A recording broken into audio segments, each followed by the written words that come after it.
Shalom, my dear friends. Shalom from the holy city of Jerusalem. Today, the 14th day of the month of Menachem Av, of the Comforter, corresponding to the 18th of August of the year 2016. And here we are today on the eve of one of the holiest and most unique days of the Torah calendar, and that is the 15th of Av, which is tonight and tomorrow. The 15th of Av, Tu B'Av, which is the festival that is referred to at the end of the book of Judges, when after civil war between tribe of Benjamin and the other tribes, peace was made and a way was found to enable the tribe of Benjamin, who had lost many men during the terrible civil war, to be able to marry Israelite girls after a period when the other tribes had refused to intermarry with the tribe of Benjamin. And this was overcome on the 15th of Av, which is a day of very great joining between the male and the female aspects, which are embedded throughout the creation, a day of joining and pairing, a day which is Masugal, treasured both for the making of matches between those who need their marriage partner or their partner in life, also for strengthening the bonds between husband and wife, and a very holy day all together, and a good time for friends to meet and have fellowship together, and to over refreshments to sing and to pray together, to say psalms. Well, now we are continuing with our studies of Tanakh. Shalom. Today, the 14th day of the month of Menachem Av, of the Comforter, of the year 5776, corresponding to the 18th of August of the year 2016. And we continue with our studies of Daniel 7. We had completed in the previous session our study of the basic text of this remarkable chapter, together with a few references to what our commentators have to say about this, and the great depth of these visions and their relevance for us today and the world we are facing makes it, I think, worthy of our making a study of the Meforshim, the commentators, the classical rabbinical commentators on the book of Daniel. And I would like to tackle this rather vast subject. You have to understand that we have many perushim, many commentaries dating back for 1,000 years and more, besides the comments on different verses throughout Daniel that are quoted in the Talmud and in the Midrashim and also in the Holy Zohar. Besides all of these sources, which go back nearly 18 or 1900 years, as I've mentioned, we have the commentary of Rabbi Saadia Gaon, who lived in the 10th century of the Common Era. We have the commentary of Rashi, Rabbeinu Shlomo Yitzchaki, the commentator that lived in France and Germany in the 11th century, the prince of all of the Torah commentators. We have the more recent commentary of Metzudat David, which is written by a rabbi in Galicia in the 1700s. We have the commentary of Rabbi Avraham ibn Ezra, who was a contemporary of Maimonides back in the 1100s. And besides these, there are other commentaries which just go on and on.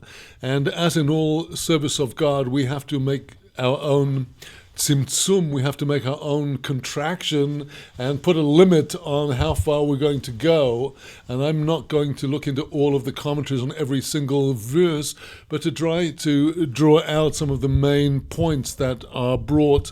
And in today's session, we will be looking at these older commentaries, and God willing, in our next session, we'll be looking at a more recent commentary, the commentary known as that of the Malbim, a rabbi that was born and died in Ukraine in the 1800s and traveled around in the world of Eastern Europe, and whose commentary is accepted as one of the most outstanding modern commentaries on the Tanakh, gathering together many of the teachings of previous commentators together with most brilliant insights of the author of this commentary himself. So we shall come to Malbim's commentary on Daniel in a later session, but today I'd like to look through this chapter that we have been studying. We've been looking at chapter 7 of Daniel, the last of the chapters of Daniel that is written in Aramaic,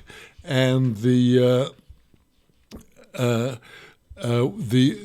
of the foundations of all of the for the understanding of all of the later visions in the book of Daniel. And we've already discussed how this commentary, this vision came to Daniel in the first year of the reign of Belshazzar, the second son of Nebuchadnezzar, the last king of the Babylonian Empire as it had been known.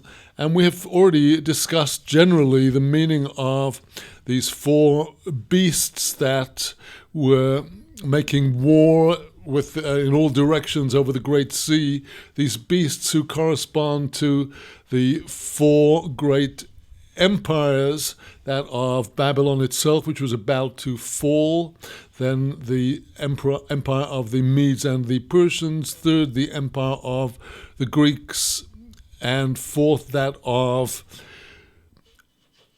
a people that, or a nation or a power that our commentators refer to as Aram, and we shall see in our commentators some discussions about exactly who is the fourth beast, and of course this is the part of this vision that is of most importance and relevance to us today, because the three earlier beasts, the three earlier empires, have all fallen. And although, as we shall see, our commentators derive from verses in this chapter that these powers endure even after their downfall. In other words, they continue in the earth until the final judgment and the final destruction of all of those empires, when the power comes to the Kadishei Elyon, the supreme holy souls of Israel. Nevertheless, it is, after all, the fourth of the beasts that is of most interest to us. And indeed, we see in Daniel's own words that it was the most interest to him, even though it was well before his time. He was very he was examining carefully what this vision was, and specifically asked the angel that was interpreting the vision to him what this power is. Well, because of the great variety of the diversity and the great expansiveness of the various commentaries, not being able to cover all of this, I have already in our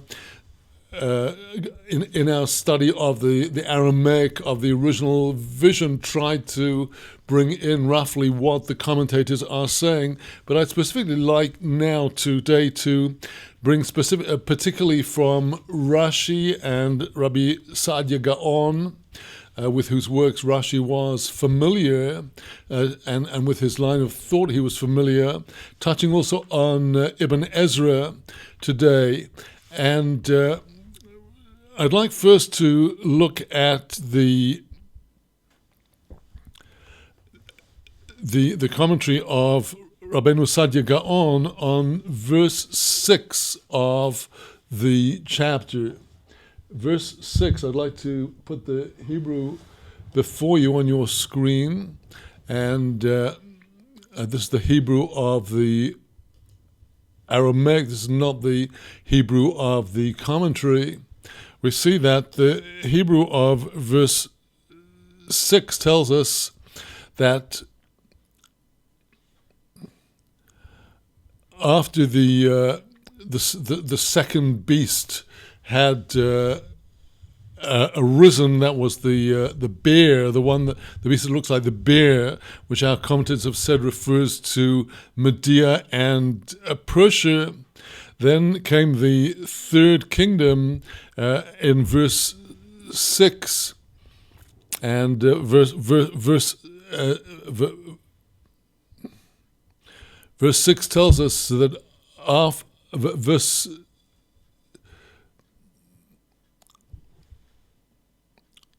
6 tells us that after this Daniel was watching, and after this came the Namer, the leopard. The leopard comes forth with its four wings, flying forth with the four heads to this beast, and the power was given to him. So on this verse, the Rav Saadia Gaon writes as follows. He says, this leopard refers to the Empire of Greece, which is compared to a leopard because it's the speed with which the Greeks put their decrees against the people of Israel were as swift as the speed of a leopard when it's coming, swooping down to grab its prey. For there is no swifter animal than the leopard. And these four wings, says the Rav Saadia Gaon, these four wings and the four heads refer to the power given to the Greeks. And specifically, says Rav Saadia Gaon, this is referring to Alexander of Macedonia, the king of Greece, he calls him, who ruled throughout the earth. And the four wings, together with their four heads, are the four ministers that ministered to Alexander in his lifetime, and among whom he divided up his empire when he died, because Alexander had no heir, he had no son. And here, very interestingly, we see the geography as brought down by Rabbi Saadia Gaon. The first of the four was Romania. These are the areas that were to the north of classical Greece. This is the area that our historians refer to as Macedonia. He calls it Romania. The second of the four parts into which Alexander's empire broke up, he calls that based on Alexandria. The third, he says, is that based on the town of Akko. Akko is the Hebrew for acre in Israel, north of the present town of Haifa. And the third is, in his Hebrew, Antocho. This is Antioch, which is, of course, now it's in Turkey. It was traditionally considered to be a part of northern Syria, and it's now in the on the east of the Mediterranean seaboard, the northeast, before the territory of Turkey extends westwards, the great peninsula spreading west. Antioch, you can find it today, Antiki in Turkey on the map. So these were the four kingdoms, and the names of the kings of those parts of the empire were one called Romanus in Romania, Alexandrus in Alexandria, Arodus in Acre. Believe me, I cannot verify or explain all of these names. I wonder if Aradus is related to the later name Herodus, and fourth was Antiochus in Antioch. So Arodos, says the Rav Sadia Gaon, he built the town of Arodon. I think that may be corresponding to the contemporary Israeli site of Herodium. And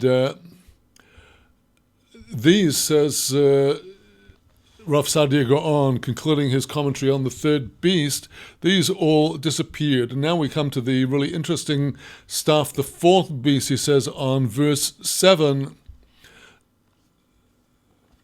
Verse 7 in the Hebrew text, just to review, we have on verse 7 here,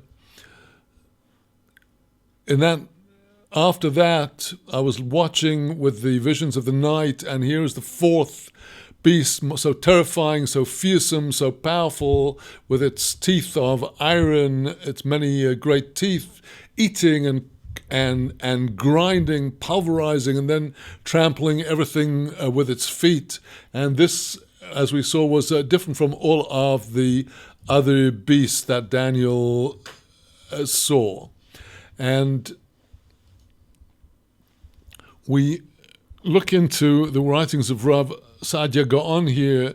I'm quoting from the commentary that is printed in my edition of the Tanakh beneath the text of the original. And he says this fourth beast, he calls it Aram. Aram is, in terms of Middle Eastern geography, an area that would be to the northeast of present-day Syria, stretching across from Syria into Iraq. It's traditionally the areas east of Moab and Ammon. Moab is on the eastern side of the so-called Dead Sea, the Yam HaMelach, the Salt Sea. Ammon, ancient Ammon, we see in the capital of present-day Hashemite Kingdom of Jordan, Amman, and further east than these territories is the territory of Aram. And Aram was a great power until the rise of Sennacherib of Assyria prior to the destruction of King Solomon's temple. And afterwards, the term Aram became associated with the Roman Empire for reasons which will become clear to us as we carry on with this study. What is interesting is that this area of Aram, which today indeed is a battleground between, in our time, in the war going on in Iraq and Syria, this is a battleground between Islam and the West, Islam and Christianity. So this back then also was part of this contest, as we see that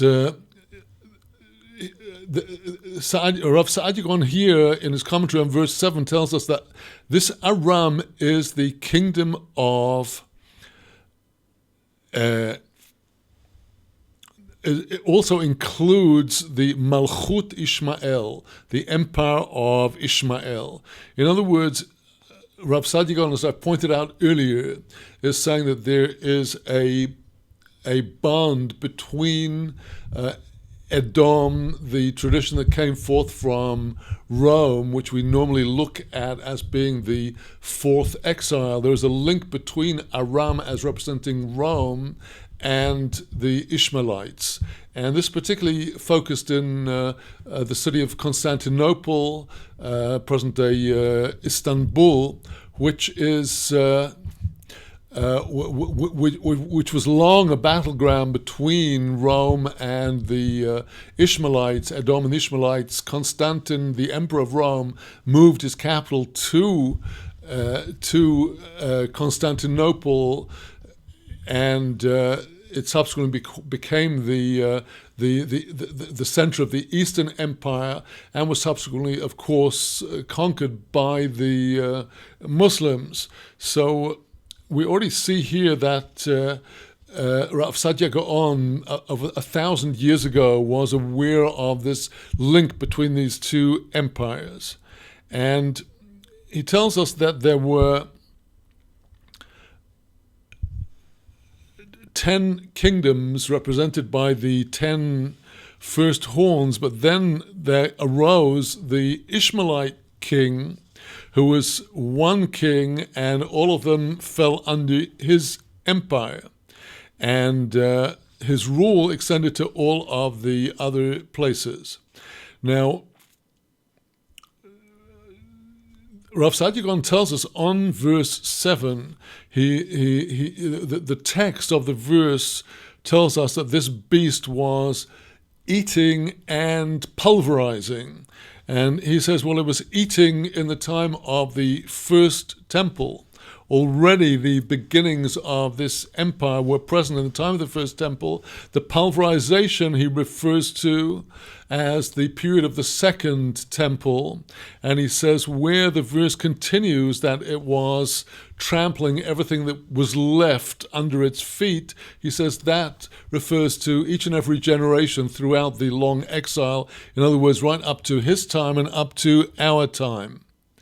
And continuing with Rav Sadia's commentary on verse 8, he says that Daniel is looking and he sees he's pondering these horns because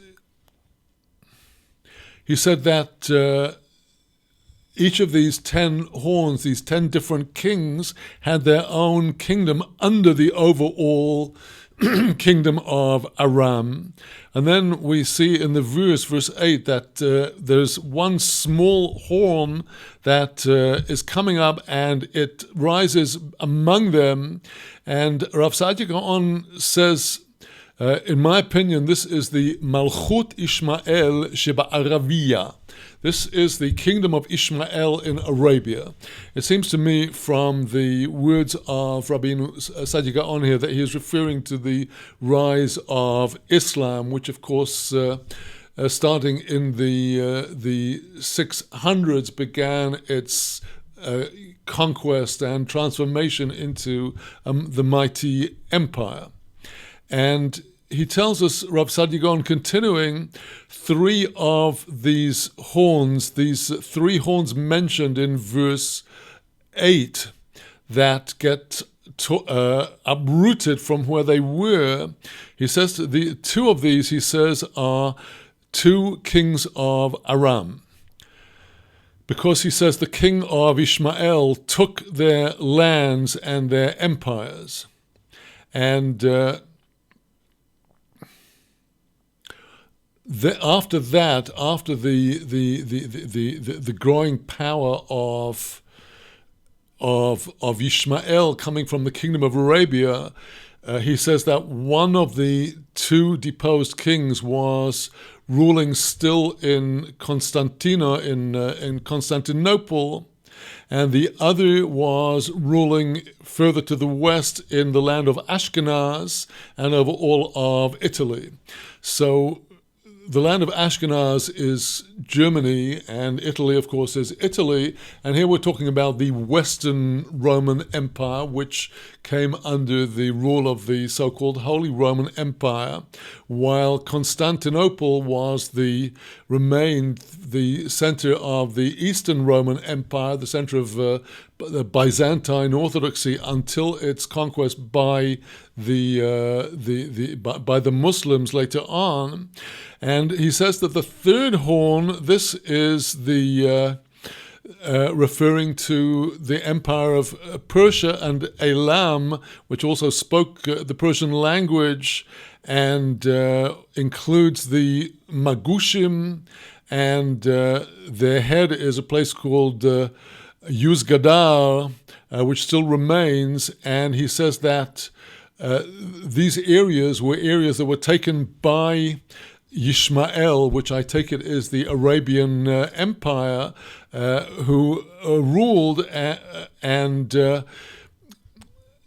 the empire of Ishmael then extended and included Babylon, Isfahan, Shinar, and the whole kingdom of Barashan. Again, I cannot claim to be a geographer, let alone an ancient geographer, but we're getting the picture of how Rav Saadia Gaon sees the rapid spread of Islam as being the key to the interpretation of this fourth vision. Now we shall see that later on in Rav Saadia's commentary, he seems to change his tune just a bit, because he then goes back and refers the first 10 horns of this fourth beast to the Romans. And we shall see that in that Rav Saadia agrees with Rashi, who came about less than a century after him, because if we look at Rashi, Rashi interprets this verse differently from Rav Saadia Gaon, and this does not mean that the two commentaries are mutually exclusive, because the words of the Torah divide up into multiple directions, and all of our major commentators seem to agree that the fourth kingdom, the fourth empire, is shared between Edom and Ishmael in this sort of uncomfortable, uneasy alliance. And Rashi here on verse 8 specifically identifies the mouth that is speaking arrogant pomposity at the end of verse 8 with the Roman Emperor Titus, who did the main work of the destruction of the Second Temple. So we see that the focus of our Rashi on the previous verse, on verse 9, he writes that these horns, later on we shall see that the angel explains to Daniel that these 10 horns refer to the 10 kings or emperors that would arise in Rome prior to the Emperor Vespasian, who was the one who was in the land of Israel presiding over the conquest and the destruction of the temple until he went back to Rome, and Titus came in there. And Titus was the one who actually entered into the holy temple, and he brought in a zonah, a prostitute, and he opened his mouth against heaven, and he committed the most dastardly deeds. So that is Rashi's interpretation of this verse. Well, now, after verse 8, the narrative of the vision goes on to tell us how Daniel is watching how the thrones were set down, and the Ancient of Days was sitting, and his garment was a garment white as snow, and the hair off his head like clean wool. And on this verse, Rashi tells us that points out the word thrones is in the plural. These are thrones of justice, and he says that these thrones in the vision were set forth for the Almighty to sit in judgment, and one, he says, was to judge the pagans, and the other was to find justice for Israel. And Rashi, on the phrase Atik Yomin Yesiv, the Ancient of Days was sitting, he says, this is the Holy One, blessed be He, who is sitting to judge this empire, this fourth empire, on account of the fact that they had enraged him and that they had caused harm to his children. Well, now, it will be instructive for us to look at the words of Rabbi Saadia Gaon on this same verse. He says that there's a man who has the appearance of an old man who is sitting on his throne, and his garment is like white snow, and the hair of his head like clean wool. And says Rav Saadia Gaon, in my opinion, the Creator is destined to cast down from their thrones the kings of the pagan idolaters, to cast down their guardian angels, together with the mazalot, with the constellations in heaven that preside over them. In other words, this according to the Torah worldview, that the nations on earth have their guardian angel who is deriving power from the celestial mechanisms. And these thrones of the pagans will be cast down from the heavens, says Rab Saadia, and then the Almighty will be filled with compassion over his children, and he will take on the appearance of an elder filled with compassion, and he will sit on the throne of mercy, swathed as it were in a talit, a garment that is white as snow, in order to whiten our sins like snow. And the hair of his head is seen as pure, clean wool, in order to cleanse his people of transgression. Well, as we go through the commentary on Rav Saadia Gaon on verses 11 and 12, tells us how the fourth creature began to out of the words of arrogance that the little horn had been speaking. Daniel is watching, and he sees that this fourth beast is killed and that it's cast into the flames of fire. And he says on this, he quotes that it is through fire that God brings about his judgment, and this refers to the judgment of the wicked in Gehenna, in hell, and there shall he pass judgment and punish the wicked of the earth, as it's written in Psalm 11, verse 6. He shall cast down coals with fire and sulfur. And he continues, the other beasts, which are the other kingdoms of the pagans, each and every one of them, its main empire was removed from it at the time that the empire that came after it took over. However, he says, nevertheless, these ancient empires still, although their power, the imperial power was taken from them, they continued to exist.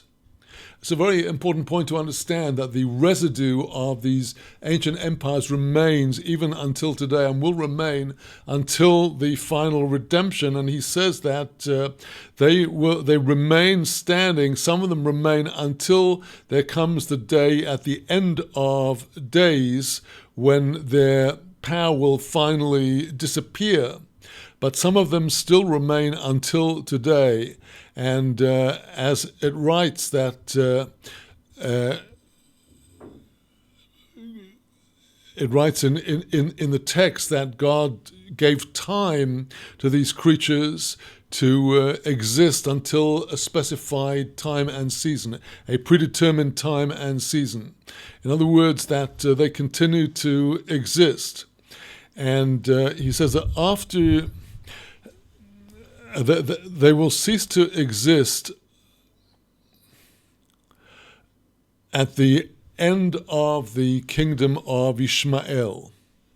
And for Ishmael's ascendancy signifies the end of the earthly empires and kingdoms, and after that there will be no further earthly malchut, no further earthly kingdom. I think it's very important to us to understand this, that while many people are profoundly disturbed by the present ascendancy as it appears to be, of Yishmael increasingly infiltrating Europe and America, and indeed infiltrating to the highest centers of power in these empires. This is the empire of Aram, of Edom, and Ishmael altogether, as we should be seeing when we look at the commentary of Malbim.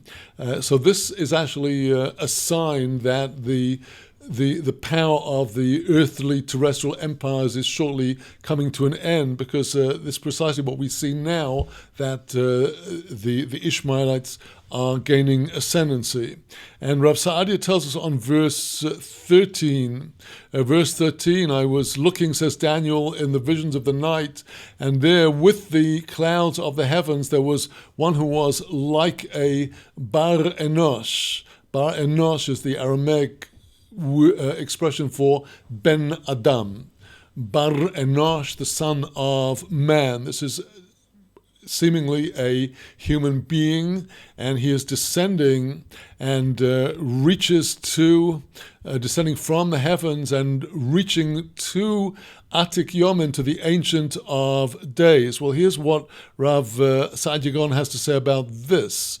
He says that this refers to Mashiach Tzidkenu, our righteous Mashiach. And Rav Saadia raises the question, is it not written about the Mashiach in Zechariah chapter 9, verse 9, that he's coming riding on a donkey? So here Mashiach is descending from the heavens with clouds of glory. This seems to be a somewhat of a contradiction, which Rav Saadia Gaon reconciles by saying that he will come with humility, because he will not come riding on horses which are associated with grandeur and pomposity. And when it writes in our verse that he comes with the clouds of heaven, this refers, says Rav Saadia Gaon, to the Malachei Tzavor HaShamayim, the angels of the host of heaven. And this is the very great glory that the Creator of the world gives to Moshiach. When it writes he's descending with these clouds from the heavens. And this is a metaphor, says Rav Saadia Gaon, for the very greatness of the Moshiach. And he continues by saying that the white garments of Atik Yomin and the whiteness of the beard, all these are mashalim. He uses specifically in his Hebrew text the expression mashal, which I've been emphasizing in our recent sessions, the metaphor, the symbol. But he says we have to understand that all of this is symbolically referring to the to the revelation of Moshiach. Now Rashi here is in agreement with Rav Saadia Gaon on verse 13. The commentator Rashi writes that the one that is like the Son of Man, that is King Moshiach, and he stands before Atik Yomin, the Ancient of Days, who is sitting in judgment, judging the nations. Well, now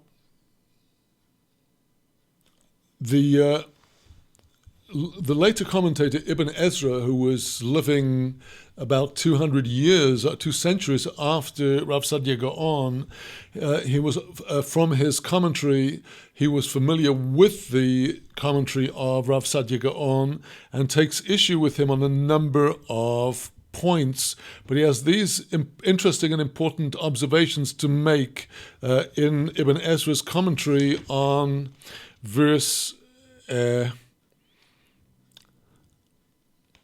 12 on of chapter 7 in Daniel. I'm just picking out a few portions from here, and he says that Ibn Ezra says the fourth beast in the vision, he does not speak really about Aram or Rome. He says this is the kingdom of Ishmael, who in the dream of Nebuchadnezzar back in chapter 2 had been compared to iron. And here in this prophecy, it's written that this creature has teeth of iron, and he continues that the 10 horns of the beast, he gives us the names. This is Ibn Ezra giving us the names of the provinces of the empire of Ishmael, which he said extended into most of the inhabited world. And these are the horns of the kingdom of Brasan, of Etzfahan, of Aliman, which he says is the same as Shavor, the kingdom of Micha, which is that of Misha, the kingdom of Egypt, the kingdom of Afriki, that will be North Africa, the kingdom of Ishmael, who are nomads, dwelling in the east and the west, the kingdom of the Pelishtim, could that be the Palestinians? He calls them the Al-Murabaton, the kingdom of Al-Barbar, who are members of the children of Ham, the third son of Noah, who are white. And then there is the Malchut Akushim, the kingdom of the Kushim. Well, Kush is Ethiopia and points south in Africa, who are many kings. And he says all of these have one Torah, namely one system of faith. And Ibn Ezra, writing now over 800 years ago, tells us that the matter of the small horn is still destined to be in the future. And he says, for the small horn will come forth close to the coming of our Redeemer. And this horn, he says, is referring to a nation that will come forth from the east, that will return to the faith system of those other horns. I wonder whether this could refer to the Islamic revivalism that is occurring in Persia and has been occurring there very strongly since the revolution back in 35 years ago. And he says that this nation that will arise from the east will destroy the other three kingdoms alluded to by those three horns in the verse. And he says this king will be wise, will speak great things, and it is then that will be cast down the thrones of the pagan kings. And this will be when the angel Michael, the great guardian angel of Israel, will arise. And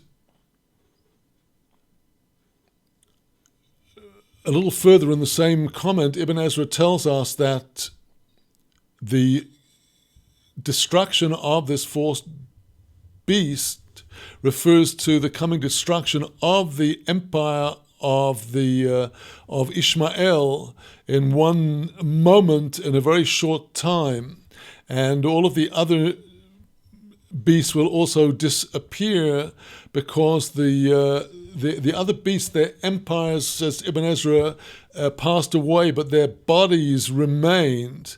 And this fourth empire, he says, will be destroyed, including its body, and there shall not be left any residue or any refugee to Ishmael. And I find and Ibn Ezra then goes on to conclude this section of his commentary that the likeness of the man descending, that is King Moshiach. So we do see here that the very growing influence and ascendancy of Ishmael is actually an amazingly good and positive sign for Israel, because it signifies the coming collapse of their power. And I'd like now to conclude this present discussion just by going back to the Rav Saadia Gaon, because it's in his commentary on verse 24 where the angel is speaking about the meaning of the 10 horns of the first beast, referring to 10 kingdoms.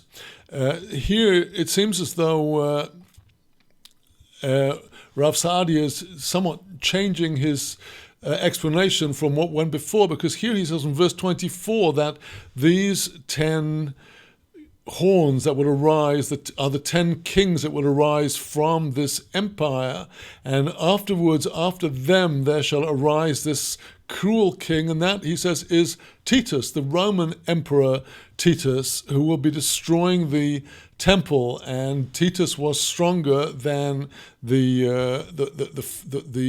earlier emperors of Rome. And then, as to the 3 kings that this that he will call to fall, Rav Saadia here says this is the king of Israel, the king of Greece, and the king of Ishmael. So there seems to be a somewhat difficult discrepancy between what Rav Saadia Gaon interprets in one place and the other. But we have to accept, as I said before, that our sages, first of all, as we heard from Maimonides' Rambam in the section we studied in the previous session from the end of the book of Kings in the Mishnah Torah, he said that our sages had no specific Kabbalah, no specific tradition about how these events would unfold, and he says that everything which they learned was from Hechreya Hapsukim, from the way that they would balance and understand how the verses interact with one another. Well, as it is, we have seen tremendous information coming out of our various commentators, and with the help of God, in our next session, we shall come to the commentary of the commentary of the Malbim, which will be helping us to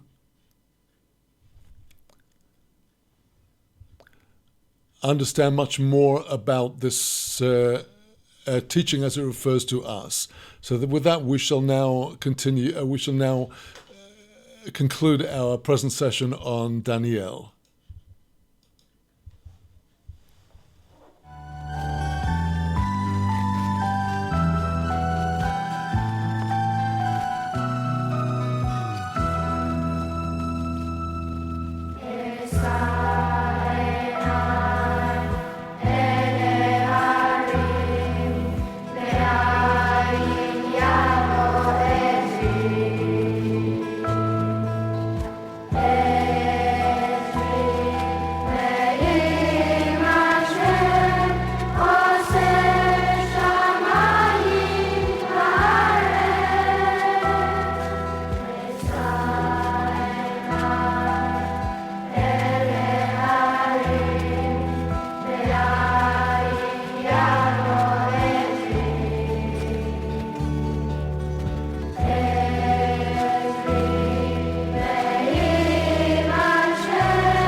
Shalom. Today, the 14th of Av of the year 5776, corresponding to the 18th of August of the year 2016.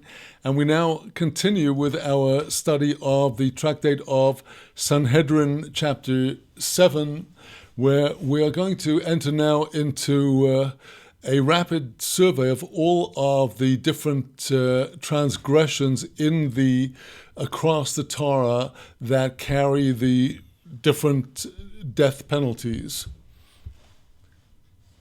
And I'm going to start now with Mishnah 4 of chapter 7, and there are quite a few transgressions in the Torah where the penalty for them is the penalty of stoning. And our sages learned out from certain phrases in the text of the 5 books of Moses where there is one death penalty that is prescribed for a certain kind of sorcerer known as the Baal Ov, where we're told that he is to be stoned by stones and that his blood is on his head. And by one of the methods of interpretation of the Torah, which is that of hekesh, of a comparison of two similar texts, we learn that every place where the Torah states that the blood of the sinner is on his or her head, that also refers to stoning. Well, now, there are a number of different groups of transgressions whose penalty is with stoning. So to go without further ado into the 4th Mishnah, Elu hein haniskolin. These are the cases of those who are stoned. Habor al ho'em, one who comes on his mother. This is the severest kind of incest transgression. Ve'al eishes ha'ov, also if a person had intimacy with the wife of his father, even if she was not his own mother. Ve'al hakalo, someone who had intimacy with his son's wife, known as his kala, his daughter-in-law. V'al ha-zechur, also a male that had anal intercourse with a male. V'al ha-behemo, with an animal, bestiality. That is a male that penetrates animal. V'ho'isho ha-mavio es ha-behemo, likewise a woman that brings an animal upon herself sexually. So these are all prohibitions that we would call incest or prohibitions in the realm of sexuality. We now go on to other transgressions. V'hamagadef. Magadef is the one who blasphemes. He is stoned. V'ho'oved avodah zorah, one who serves the strange service, namely serves a pagan idol, and we shall have more information on this transgression later in our chapter. Then going forward in our Mishnah, V'hanoisein mizaroi lemoilech, one who gives of his seed to the Molech god, a transgression that is mentioned in Leviticus, and we shall later hear exactly what it means to give of one's seed, namely the person's male issue, handing over to the priests of this god. Uval oiv, the person that is a master of the Ov, this is a certain kind of sorcery about which we shall hear later on. Yid'oini is another kind of sorcerer who uses the bone of a certain monster to putting it either into his mouth or under his armpit and getting messages through this means. V'amachalil es hashabos, one who desecrates the Sabbath, is also executed by stoning if it is done flagrantly, with due warning in the face of the witnesses and against their caution. V'hamakalil oviv ve'imoy, one who curses his father and mother.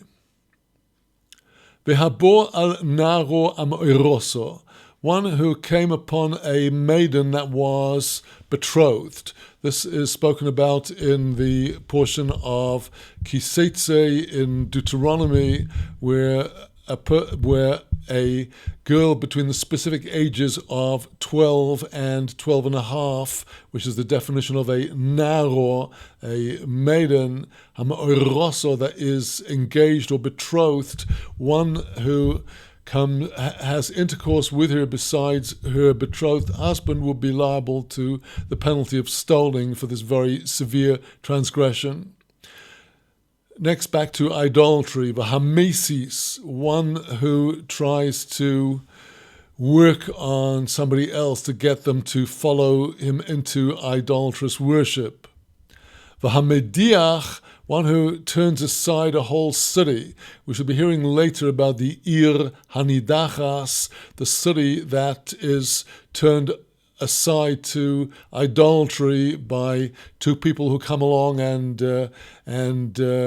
persuade a majority of the inhabitants. The two people, the perpetrators, the people who incite to idolatry, they are executed by stoning.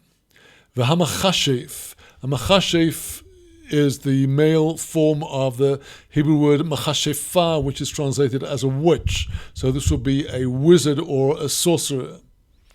Uven soirer umoire, the son that is dissolute and rebellious.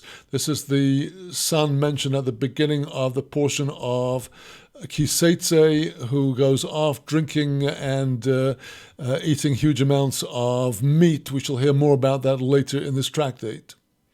So, having given this basic list of the various transgressions that are punishable by the death penalty, we're now going into further details of each one where relevant. So the Mishnah continues, Habor al ho'eim, somebody who had relations with his own mother, chayav oleo mishum eim or mishum eishes of. He's liable for this transgression with this woman, both because of her being his mother and because she is the wife of his father, because the Torah also prohibits relations with the wife of one's father, even if she's not one's mother. So the first opinion of this Mishnah is that the one and the same act of the son with the mother may make him liable to 2 death penalties. Rabbi Yehuda Omer eno chayav elo mishum ho'eim bilvad. Rabbi Yehuda disputes the concept that one and the same act may make the person liable to more than 1 death penalty. So here, according to Rabbi Yehuda, the person is only liable because she's his mother. Bilvad, only. Habor al eishes of. Now, somebody who had relations with his father's wife that is not his mother, Chayov oleo mishum eishes of. He's liable to her because she's his father's wife. Umishum eishes ish, because also she comes under the category of being the wife of a man. She's a married woman, and that is forbidden to have relations with her besides the prohibition of, in this case, her being the wife of his father. Bein b'chaye oviv, both during the life of the person's father, bein le'achar misas oved, and also after the death of the father, bein mino erusin, bein mina nisuin, both if the woman is the father's wife only because she's been betrothed to him but has not yet been married to him and brought into his house, but also if it's after the nisu'in, after the completion of the marriage process when she enters into his house. So the Mishnah continues more details about the other prohibitions mentioned earlier. Habor al kalosoi, somebody who has relations with his kala, with his daughter-in-law, chayav oleo mishum kalosoi, he's liable because of her being his daughter-in-law, umishum eishes ish, also on account of her being the wife of a man, namely this person's son. So again, according to this opinion, more than one death penalty could be incurred by one and the same act. Bein b'chaye benoi, regardless if the father had this relationship during the lifetime of his son. Bein le'achar misas benoi, or if it is after the death of the son. Bein mino erusin, bein nisuin, regardless of whether the daughter-in-law was only betrothed to the son or also had completed the marriage by coming into his home. Habor ala zechur, the person that has relations with a male that has anal relations with another male. Ve'ala behema, also with an animal. Ve'isha amavio es ba'emo, and a woman that brought an animal upon herself sexually. We've already had these. We've already had these mentioned earlier. And we shall see that the animal itself, in case of bestiality, is also executed. So the Mishnah asks, Im odam choto behemo me chotos. If the person sinned through the relations with this animal, the animal, what sin did it commit? The animal is not a creature that has free will. So the Mishnah explains why this animal is also executed. Elo lefi shebos leodom takolo al yodo. But because there came to the person a stumbling on her account, because the person stumbled through this animal, there is some flaw that can only be corrected with the removal of the animal from the world. Lefichoch omer akosov tisokel. That is why the written verse says that this animal should be stoned. Dover acher, a different explanation of this same thing, why the animal is also killed. Sheloi sehei abaemo oiveres bashuk v'yomru zoi I sheniskal ploni al yodo. So that we shouldn't have the animal passing through the street and people will say, that is the animal on account of which Mr. So-and-so was executed for bestiality. In other words, if the animal continued to be around when the person had been executed, that will be considered very demeaning to the person. It's somewhat similar to the donkey of Bilam, that after the donkey opens its mouth and humiliates Bilam, the angel actually killed the donkey, as our sages deduced from the verse there in the portion of Balak in Book of Numbers. So now continuing with our Mishnah, going into the details of these various sins. In Mishnah 5, we enter the subject of blasphemy. And of course, it's interesting in the modern day context to compare this with what we're hearing now about the execution of people by Muslims for blasphemy. So here we come to the true Torah root of the concept of execution for blasphemy, which is something quite different.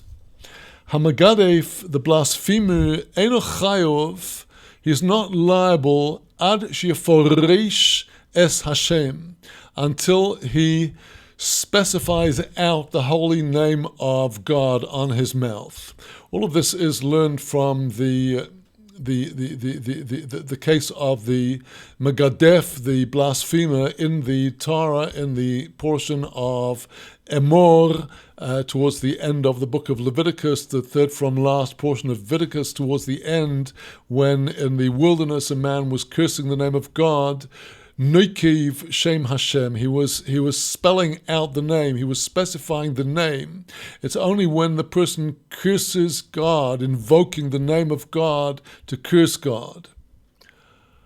Amar Rabbi Yeshua ben Kocha. Rabbi Yeshua ben Koch will now explain to us the proceedings in the Bet Din, because we cannot have the witnesses who heard this blasphemy saying exactly what they heard at the time of the crime, because it's very demeaning to the Almighty that this curse should be repeated and repeated during the proceedings.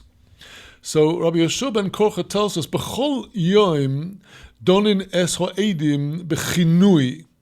Each day the witnesses are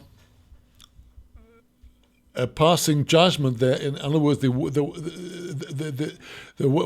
the judges are examining the witnesses, they are using kinui. They are using a kind of a cover-up name to avoid having to each time specify the name of Hashem, the name of God. And the Mishnah tells us what this was. Yake Yose es Yose. Let Yossi smite Yossi.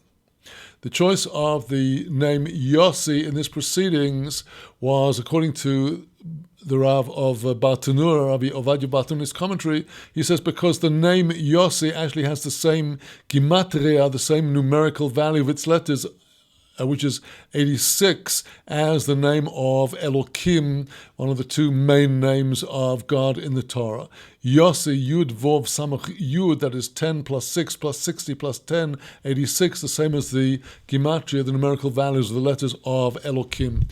So they would continue using this through the whole discussions and proceedings, examinations of the witnesses and discussions by the judges. Nigmar Adin, when all of that discussion is complete, Lo Horgim Bechinui, the court, the Beis Din, cannot kill the accused man if the judges only ever heard the substitute name. They've got to hear from the witnesses at some point exactly what he did say to ascertain whether he's guilty or not. Elo moitziim es kol ha'odam lachutz. They take out everybody outside the court. Everybody, the whole public, is not allowed to be in the court when they go through this critical stage in the proceedings. The judges ask the senior of the two witnesses, they say to him, say now what you heard explicitly. And he says it. The judges, on hearing the name of God invoked as a curse, they stand up on their feet and they rip their garments. This ripping of the garments on hearing the blasphemy against the name of God is learned out from the Tanakh in the book of Kings and the book of Isaiah and the book of Chronicles, in the episode when the Assyrian Emperor Sanheriv sent his blaspheming captain outside Jerusalem, and when the words that he spoke blaspheming God were heard by those under siege in Jerusalem, they standing on the ramparts of Jerusalem, they ripped their garments, and so did King Hezekiah when he heard the curse. From here we learn that we have to rent our garments in pain over the demeaning of the divine name. V'lo me'achin. The Mishnah adds that once this rent in the garment has been made, it cannot be sewn up in a normal way to make the rent disappear through some kind of invisible mending. It could be stitched loosely, but it could not be mended in a way to join back the two sides of the garment like two brothers. That is the expression here, ma'achin. We do not join the rent back together professionally. So that is the first witness said his testimony, and the judges rent their garments. V'asheni omer af ani kamo. The second witness will say that this is, I heard what he heard, that's what I heard. In other words, we now have the testimony of two witnesses, and then this individual is able to be executed. If there was a third witness, he'd also have to verify in front of the court that he heard the same. So now continuing with the next Mishnah 6 of our chapter, we now come into very interesting and important details of what is actually idolatrous worship. We heard that this is one of the sins that is punishable by the penalty of stoning. So what exactly is included in this worship of Avodah Zarah? Avodah Zarah is the phrase referring everywhere to some kind of pagan or idolatrous worship. Ha'oved Avodah Zarah, one who serves strange service, pagan idolatry. Echad ha'oved, it's one and the same with the person serves the idol according to its normal way of being served, according to the particular practice of that cult.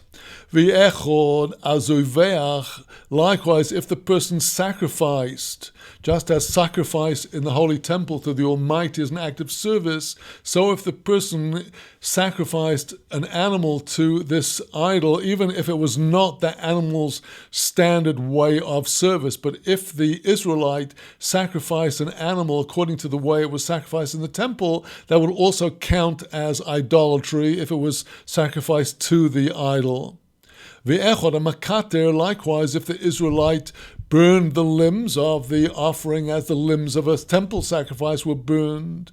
V'echod manasech, and likewise, if he poured libations, just as libations were poured to the supreme God in the holy temple.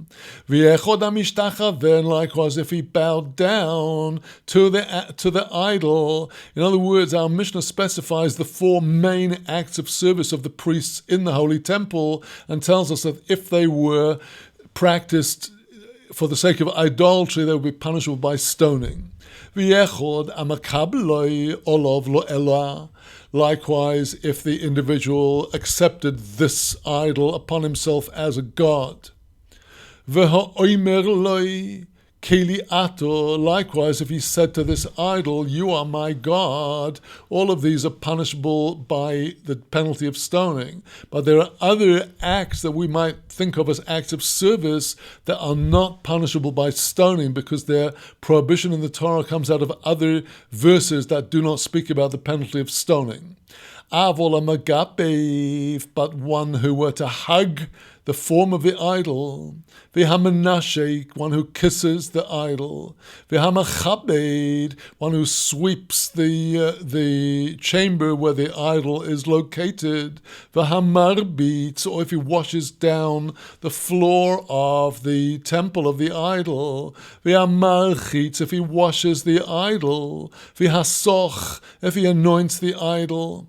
V'hamalbish, if he clothes the idol. V'hamanil, if he puts on the shoes of this statue. Oiver beloy sasa. This person transgresses a loy sasa, a do not do, a prohibition of the Torah, but not a prohibition that is punishable by the death penalty as in the previous cases. Hanoider bishmoi. Somebody who took a vow in the name of the idol. If somebody took a vow, they will abstain from wine or meat for some period in the name of the idol. The hamakayem bishmoi, or the person who fulfilled an oath or a vow in the name of the idol. Oiver b'lo saseh, that person is transgressing a prohibition but not punishable by death. Hapoyer atzmoi leval po'er, somebody who opens his behind to the idol that is called Baal Pa'or. The Hebrew expression Pa'or refers to opening up of one's anus. And Baal Pa'or was an idol that is mentioned in Book of Numbers at the end of the portion of Balak. This was the idol with which some of the Israelites fell on the plains of Moab at the very end of the 40 years of wandering. And the service of this idol was turning one's behind to it and opening it up and even bringing out feces. So zoihi avodoso, that is its service. You might think this is demeaning, but that is the service of this idol, and somebody who performed that act to Baal Pa'or will be liable to the death penalty. Hazoirek even lemarkulis, somebody who throws a stone to the idol called markulis, zoihi avodoso, that is its form of service. Well, markulis, some people might think refers to the Roman deity Mercury, but our sages understood this word as a name given in a demeaning way to the god. The part of the word kulis is related to the Hebrew word kales, the root that means praise. Mar kulis is the mar part is from the Hebrew root lahamir, to exchange. So the idolater of this deity, referred to by our sages as markulis, is exchanging the glory of God for the glory of an animal, the glory of an idol. And the method of service of markulis was by casting a stone, which is somewhat reminiscent of a ceremony of casting stones that is practiced to this day by followers of one of the major religions in the Middle East. Zoi hi avodah, that is the service of this idol. So with that, we will conclude our study of the Mishnah for today.